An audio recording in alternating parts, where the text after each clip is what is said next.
On today's podcast, it's the first annual Contested Layups Awards show. The guys created some of their own awards and discussed some of this year's NBA awards. Then, the Chicago Bulls season is finally over. The crew share their final thoughts on the year and what to expect in the offseason. Lastly, it's playoff time, y'all. The boys make their predictions on the first round series. Contested Layups!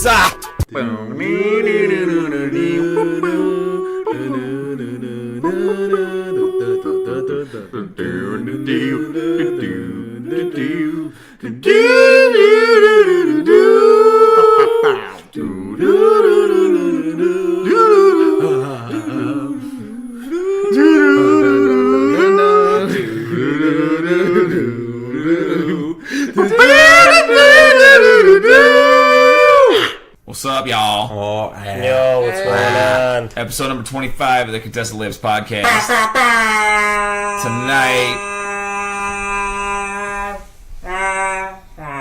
Tonight we have, who we got? Yo, it's Raul. Vahid. Garnick. Eddie. Thank you for listening to us. Remember, you can find us on Facebook and Instagram. And YouTube. Go to YouTube, search Contested Layups episodes for full episodes and more. Don't forget to subscribe. Yeah. It is the first annual Contested Layups Awards ceremony.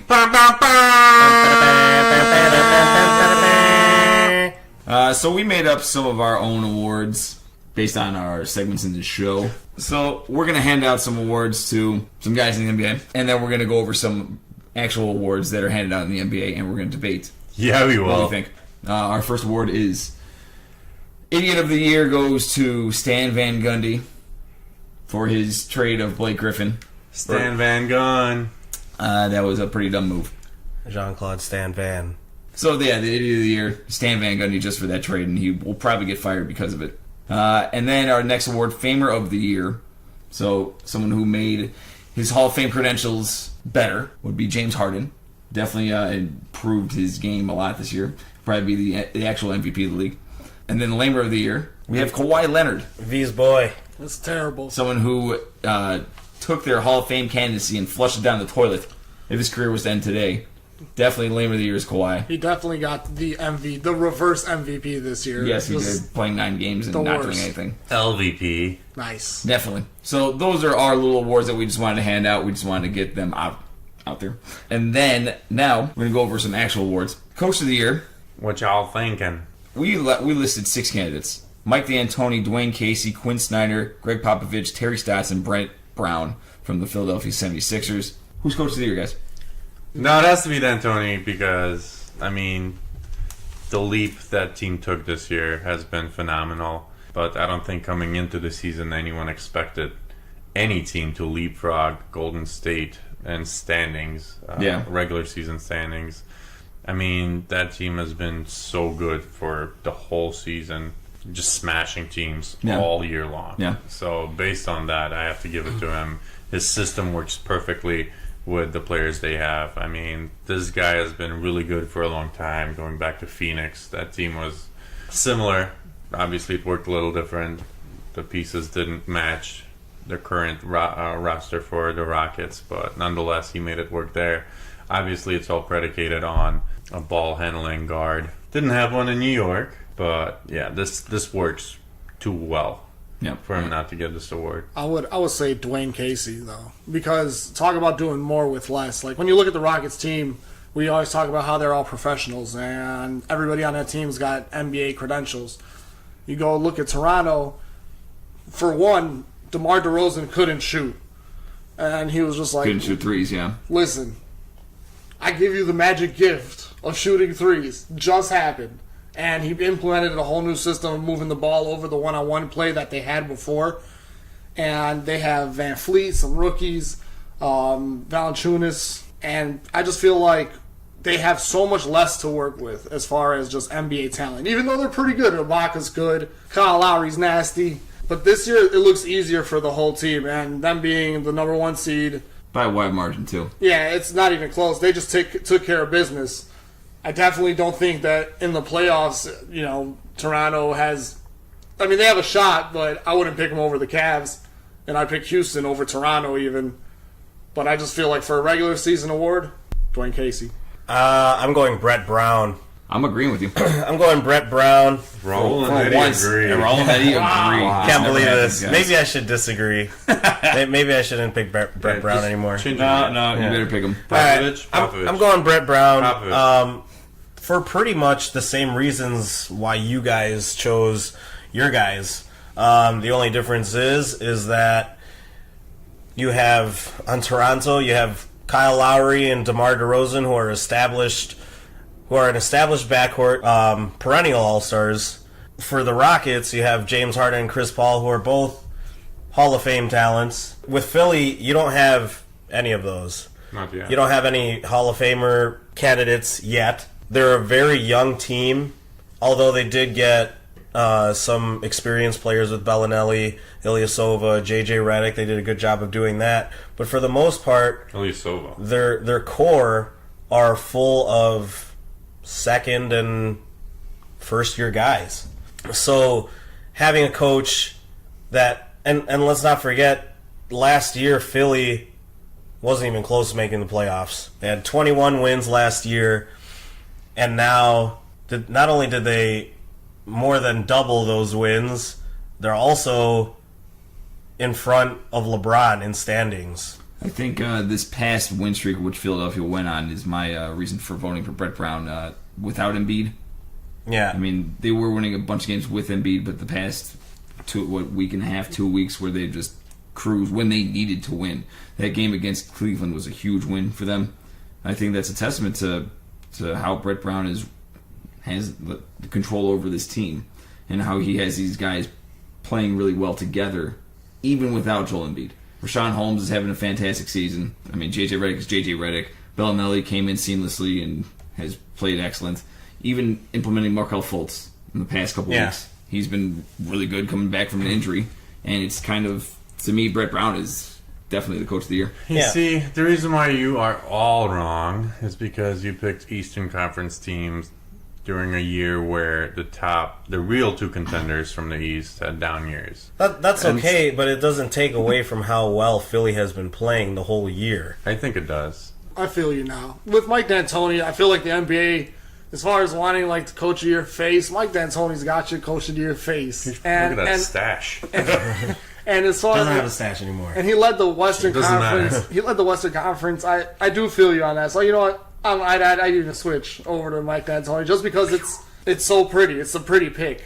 Well, yeah, I mean, I know who's going to get it. It's going to be D'Antoni for sure. Yeah, so I'm that's just so saying. then why would you even play? It's Yo, not don't going to be even- D'Antoni. I don't know, man. It's going to be a close race. It's closer than you think. Yeah, I don't think it's going to be D'Antoni. I think it's D'Antoni hands down. I think it's already been decided that James Harden's going to be the MVP no matter what, and D'Antoni's going to be the coach of the year no matter what. And this is the Rockets' year. This is the year that everybody's rooting for the Rockets. That's just how it is. So then who's our coach of the year then? We have to decide. It's D'Antoni, right? No? We clearly all agreed on D'Antoni. No, we didn't. Incepted. Coach of the year is going to be shared. It's going to be split. It's actually going to be Dwayne Casey, to be honest with you. I hope so. Because I feel after so many times, after so many years of picking up DeMar DeRozan for fantasy basketball, or just watching him, like, man, I really just want you to have a three. Your form's good, you have good height on your jump shot. Here's the deal. I really think Dwayne Casey will win it, Yeah. but I think D'Antoni should win it because I feel like regular season-wise, the Rockets had a phenomenal year. But I think because of the path to the finals and to the ship, Toronto will win it. That doesn't... Well, it's a regular season vote, isn't it? I know. I'm just trying to explain my rationale Oh, okay, behind okay. picking Toronto, although I'm not picking Dwayne Casey. Okay. So our choices for the most improved player for the NBA this year: Victor Russell Oladipo. Westbrook. Victor the Home Depot. Victor Oladipo. Would everyone agree? Home Depot, for sure. Yeah, it's so, Office Depot. so Office beautiful. Depot, not Home Depot. Office He's Depot. back. He's back in the home of basketball, Indiana, where the game was born. Yep. He's back where he went to college. Yep. He feels so good about himself. Just the power. So Of the Home Depot. the power of the Home Depot. He's got all the tools.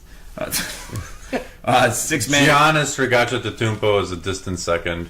Yes, for most improved, easily. The Regashins and Tubo, the actual one. Yes. Yeah, definitely The actual most improved. Kupo.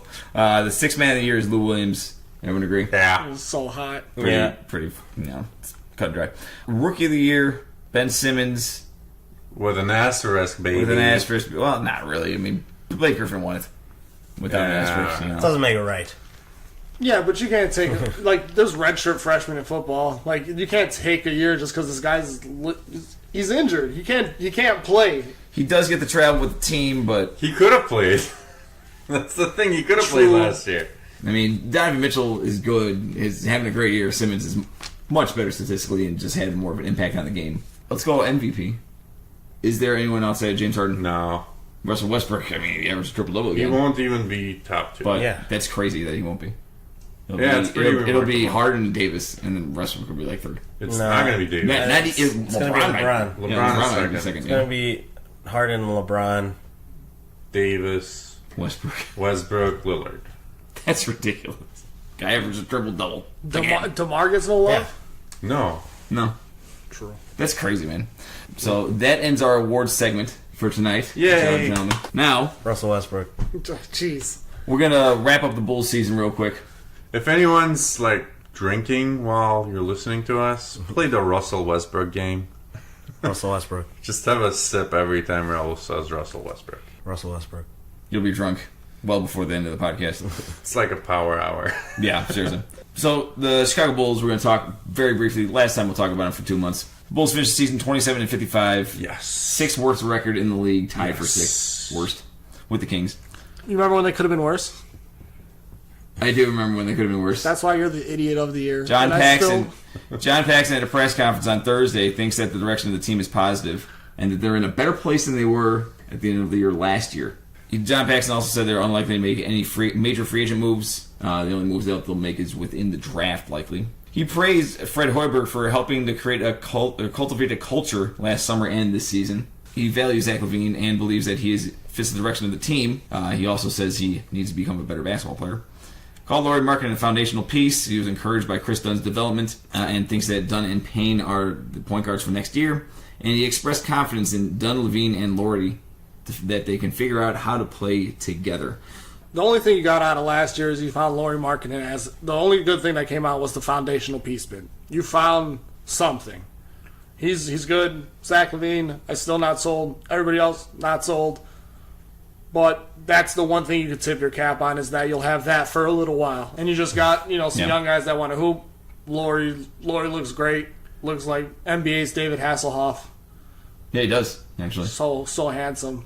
Basically, just reading in between the lines of what Fred Hoiberg alluded to earlier this year and what John Paxson said today in the press conference, it seems to me that a lot of the players didn't really know how to be professionals in the league, didn't really know how to really carry themselves, and also really worked on being a team that wants to maintain its competitive drive. Coming into the season, there was just a bunch of young guys who you kind of had to rein everybody in because obviously everybody probably wanted to get their own shot at being relevant for the Bulls. Right. And I think Hoiberg did a good job of trying to get them to play together as a team. I like that the organization gave players playing time.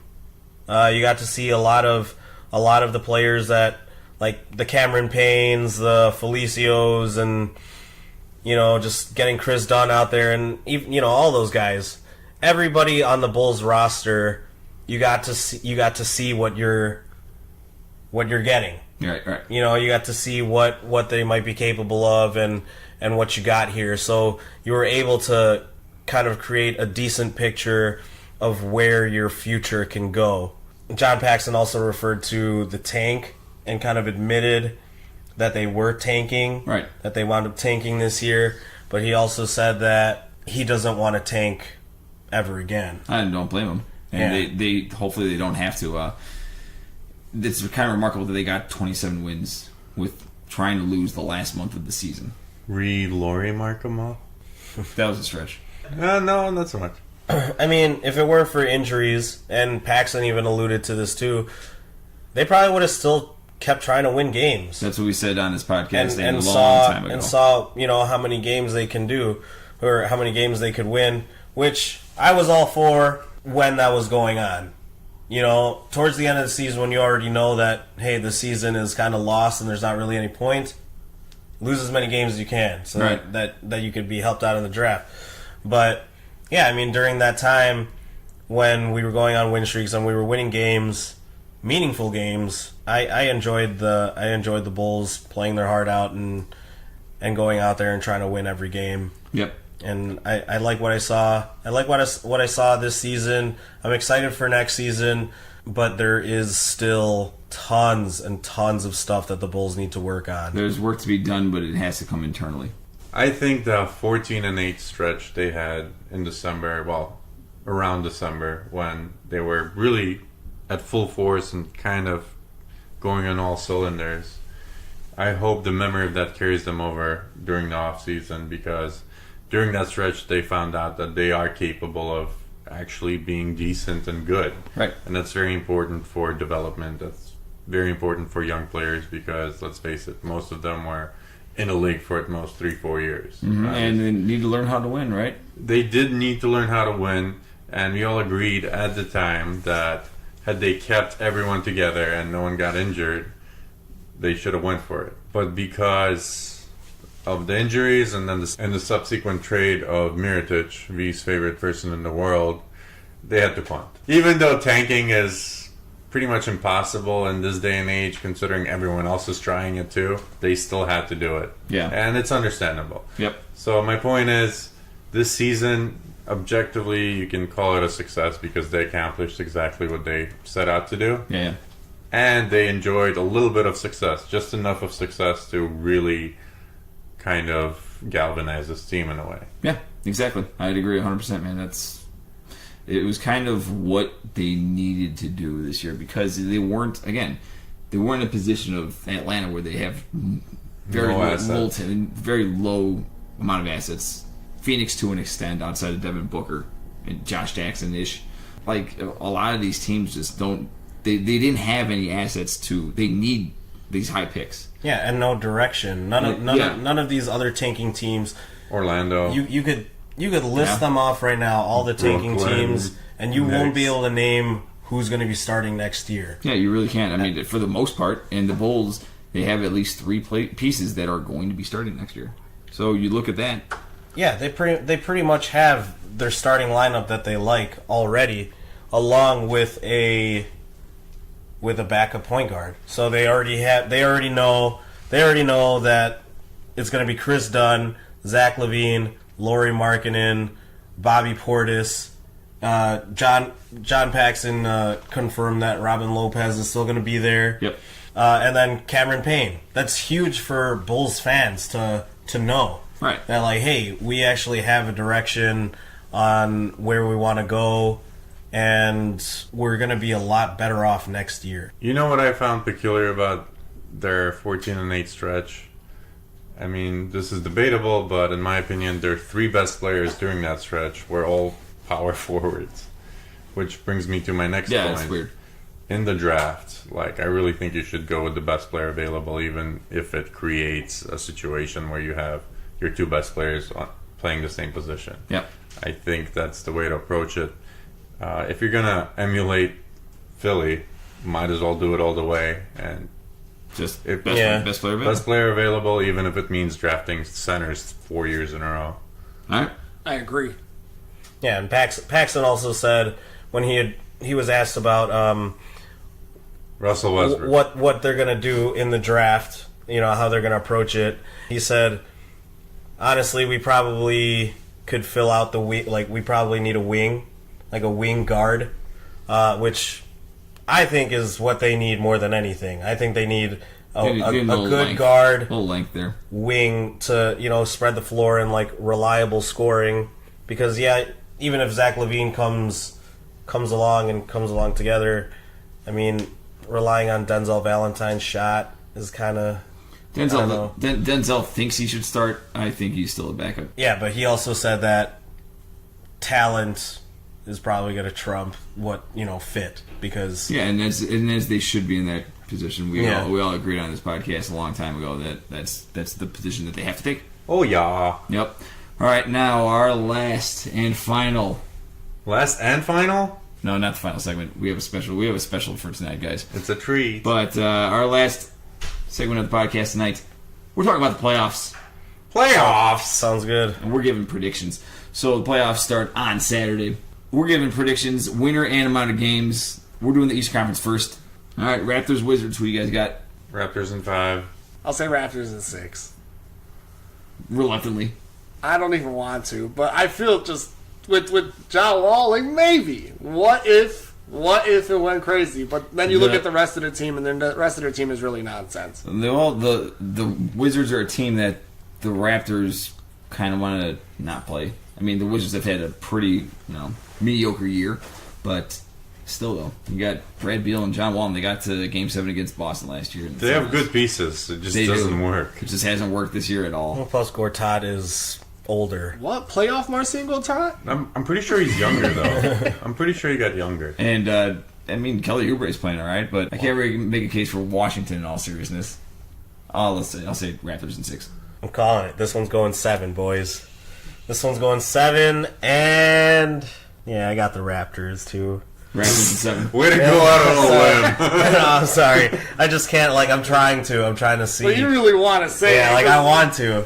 You want some controversy. But yeah, Washington and Toronto in 7. Bucks and Celtics. Bucks in 6. That was a Bucks high are five. better than the Lakers. Bucks are better than the Lakers. Oh. Okay. I'm saying Bucks in 6 too. Boston in 5. Wow. All right. 2 minutes of stand up. Who'll take it? No, I wouldn't bet stand up on that because I don't want to lose. Raul. Wait, you're only gonna do 2? No, I'm betting 2 minutes of stand up on the Oh. series. You're betting on the Bucks? Yes. Eddie and Raul bet 2 minutes of stand up on the Oh, series. crack. Eddie, you better get your stand up ready. Well, you won the last 2 minutes of stand up, right? You about to be 2-0, dog. That's how you make bets, baby. Yo, 76ers and Heat. 76ers in 6. It really depends on Embiid coming back. Is he likely to play from game 1? I don't think so. Brett Brown said probably not. I'm going Heat in 6. What's your Sixers in 6. I'm going Sixers and 7. All right. I think that You guys don't series think gets an extended. Eric Spoelstra led Dude, team? I love the man. Heat, but I can't get It's a there. bad matchup. Bad matchup. For the Right, Heat. I would have picked the Heat over the Listen. Celtics. I would have picked anyone over the Celtics besides the Wizards. Cavs, Pacers. Cavs in 4. I'll say Cavs in 5. All right, I'm with V actually. Cavs in 5. Cavs in 5. I'd say Cavs in 6. West. Rockets. Timberwolves. Rockets in 4. Rockets in 4. Yeah. Minnesota That guy in over 7. here. Yep, I'm calling it. Rockets in 6. Minnesota in 7. Rockets in 6. I'll go Rockets in 6. I'm sorry. That's fine. Warriors, Spurs. Spurs 4. No, really. Spurs 4. He's serious. That's serious. Spurs 4. Okay. Warriors 4. All right. You like that? I'll see you then, Charlie. All right. Well, we're gonna come It's to your gonna go- house. it's gonna go We're 6 gonna or tear 7. it all down. Warriors 5. Warriors in 6. All right, just in case anyone saw me rock a Spurs shirt in the photo shoot, I had no other choice. That's what you got. All right. Inception. Portland and Pelicans. This would be a great series too. Pelicans in 6. Portland in 5 Man, I don't know, man. is the mass shots for Playoff Rondo, bro. Meh. V convinced me last week. Last week was a good week for Rondo. I don't know about this though. Damian Lillard's so hot right now. Oh, man. I love the Pelicans, though. I'm so sorry. Portland in 7. I feel like it's gonna be Portland in 6. I'm only one of the Pelicans, huh? Yeah, you love that AD. I want that to be the case, but oh man, I don't know. It's And playoff Nico. Fools. And OKC, Playoff Nico. OKC, Utah. Oh, hold on. I'm gonna change I'm going New Orleans in 6. Yep. Let's go. Because of playoff Nico. Because of playoff Rondo. Yeah, playoff Rondo. Playoff beardless Nico. Dude. All right. And Thunder Jazz. Jazz and 6. Let's hear Raul's prediction. OKC in 5. What? 5? I didn't win a game. Yeah. OKC in 6. Thunder in 5. All right, I'm okay with this. I'll be alone on this. No problem. I love the Jazz, though. Man, you kind of convinced me to be just. My heart's getting torn by Dude, these. you just keep getting flipped, dude. Just to You keep convince flipping and scripping. your body language. Flipping and OKC's stripping. going all the way this year, guys. Yeah. To the conference finals. I don't believe in Paul George like that. And All right. All right. I'll stay OKC in 6. All right. I'm saying OKC in 5 there. All right. Those are our picks for the playoffs, guys. Thank you for listening to our ridiculous picks here. And now we have a special treat for everybody. Hell yeah, we do. As Garnick bet Raul that Oklahoma City would not make the playoffs a couple of podcasts ago, and he lost his bet. The bet was for 2 minutes of stand-up on a recent episode of Contested Layups. And so, without further ado, here's the man himself, the dad, All right. Garnick. All right, let's get the show on the road. Instead of doing stand-up, I'm just going to roast all of you. So let's start with the easiest target of them all. Eddie here has the smallest dick out of all of us. Seriously, every time we do sound check, he insists that we talk about how small his dick is. Soundcheck. Oh, well, I think... Sing that song one more time. Eddie's dick is really small. Has to be at most 2 inches. And we all know it's tiny. Which is why he's so obsessed with Zach LaVine's dick. I mean, Zach LaVine is everything Eddie aspires to be in life. I mean, he's good at basketball, he's black, and he has a big dick. I mean, Eddie's just so obsessed with dicks all the time, just nonstop. He's like the kid from Superbad, except he can't draw it, so it's all in his head. I honestly don't know what you're talking about half the time. In real life, not the podcast. I mean, you can be very articulate when you try, but really you're the Skokie version of Boomhauer. The only difference is that you talk like a skinny Eastern European big pun. John's not here right now, but Johnny, Giannis, Johnsonville, the Don as we all call him, man of many nicknames.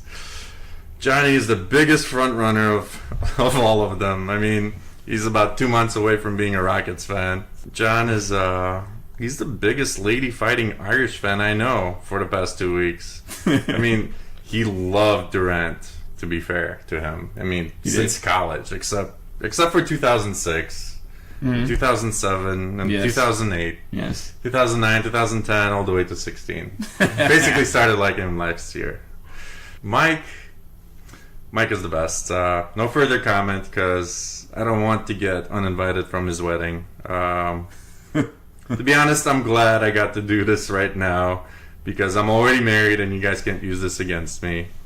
All right, that was great job on your 2 minutes as a stand-up, Dad. Hey, thanks, guy. Yeah. All right, let's give our final thoughts, gentlemen.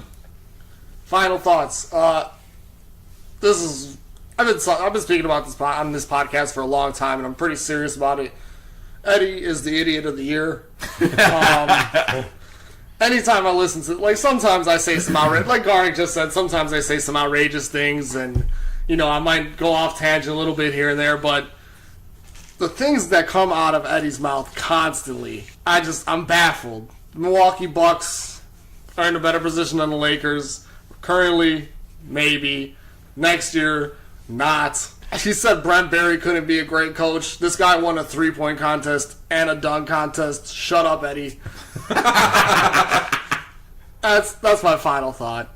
Thank you, V. My final thought is Jeff Hornacek and Frank Vogel got fired on Thursday. Those two were kind of in bad positions, I thought. The Magic have been churning through draft picks since Dwight Howard was traded, and Frank Vogel had not really a fair share, I thought. Jeff Hornacek has had multiple chances in the NBA. I think Jeff Hornacek should have been fired. I don't think he's a very good coach at all. I don't think he gets the most out of his players. That's all I got to say about that. And Stan Van Gundy should be fired for that trade. He should be removed from his general manager position. Coaching-wise, maybe give him another year, but he should not be a general manager anymore. That's my final thought. All right, I'll go. Memphis, good job this year. I mean, you really, really, really tanked all the way. Super hard. Super hard. And kudos. I mean, that's impressive. Although they did play Marc Gasol a lot down the stretch. Right, but still, I mean, it takes effort to tank as hard as they did, and they did it shamelessly. Yep. And good for them. I honestly mean that. I'm not being sarcastic. I mean, I wish the Bulls did that, but then for some reason they solicited advice from the league office. Might as well tank all the way. If you're going to tank super hard. Get like G League all day long. That's exactly what they did. They got G League players. Troy Exactly. Daniels? And the point is, Grant next year, when a certain someone comes back, and hopefully they get certain someone in the draft, they have a pretty good shot at making the playoffs. That's my pick to make At the least. playoffs. Yeah, Yeah, at least the playoffs. yeah, for sure. So I really do mean this. Kudos. I'm just going to echo V's point that Eddie's an idiot. Yes! And every time Eddie has thought about something or predicted anything at all, I clearly always told him that he was crazy, and he always wound up being wrong. About 90% of the time. Alright, we'll give you one. Alright, I'll give you 90%. Yeah, like literally 1 in 10 you've been right about, and most of it has been about like the Bulls. Can't wait until the playoffs start. That's it. Because OKC's gonna go all the way. Thank you for listening. Thank you Hear again. it from everybody. Thank you for listening to our show tonight. Spurs in 4. Remember, you can find us on Facebook and Instagram. Don't forget to subscribe to us on YouTube by searching Contested Layups episode for full episodes and more. All right, everybody, have a great night. Ciao. Bye. Yeah. Arrivederci.